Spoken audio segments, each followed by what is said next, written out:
আরেকটা মজার কথা বলেছিলাম যে আমরা অনেক বড় ভাইয়ের কাছে যাই অনেক সময়, যে আমাকে একটু অডিশনের ব্যবস্থা করে দিয়েন। তো তারা আমাদেরকে যেই কাজটা করে আমার সামনে ফোন দিয়ে দেয় বিভিন্ন চ্যানেলে, হ্যাঁ যাও আমি বলে দিচ্ছি, তার অনেক দাপট দেখায়। কিন্তু আমার পেছনে আবার কি করে, ভাই থাক ফর্মালিটি দেখাইছি, আপনি একটু ফর্মালিটি করে ছেড়ে দিয়েন। পরে আবার কোনো কারণে ওই ভাই আবার বলে ফেলে যে যেই লোক তোমাকে ফোন দিয়েছে সে তো বললো যে জাস্ট ফর্মালিটি, তোমার সাথে তার আসলে সম্পর্কটা কেমন। তো সবাই তো আর বলবে না, কিন্তু এই ব্যাপারটা বড় যখন জানি যে ওই লোকটা আমাকে আসলে সান্ত্বনা দিয়েছে, তখন আসলে প্রচন্ড রকম খারাপ লাগা কাজ করে। কিন্তু এমন ঘটনা খুবই অহরহ ঘটছে, এখনো ঘটছে। আপনার সাথে সামনাসামনি এক, পেছনে আর এক।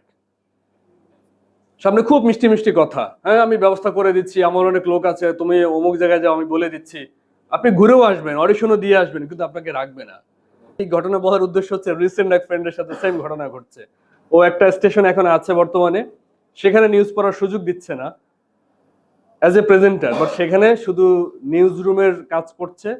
সেখানে সুযোগ দিচ্ছে না, যেই লোক সুযোগ দিচ্ছে না সে আবার বিভিন্ন জায়গায় পাঠাচ্ছে যে তুমি অমুক জায়গায় যাও, আমার পরিচিত লোক আছে, বিভিন্ন প্রডিউসারদের নাম্বার দিচ্ছে, কথা বলো। ব্যাপারটা বুঝতে পারছেন? সে তার চ্যানেলে যেখানে এখন বর্তমানে আছে সেখানে নিউজ পড়ার সুযোগ দিচ্ছে না, সে অন্য টেলিভিশনে পাঠাচ্ছে যে ওখানে গিয়ে তুমি অডিশন দিয়ে আসো। ঠিক পেছনে তার সাথে সেম কাহিনী করছে, একটা ফর্মালিটি মেনটেন করে ছেড়ে দেন। তার মানে কি দাঁড়ালো, সে তার কাছে ভালো সাজলো। আপনারা এই ঝামেলা থেকে মুক্ত, কারণ হচ্ছে একাডেমি আপনার জন্য যথেষ্ট। আর যারা ট্রেনার আসে তারা তো আছেই। তো এটার জন্য আপনারা নিজেদের নিজের জন্য একটা ক্লাব দিতেই পারেন যে আপনারা ভালো একটা একাডেমি চুজ করছেন।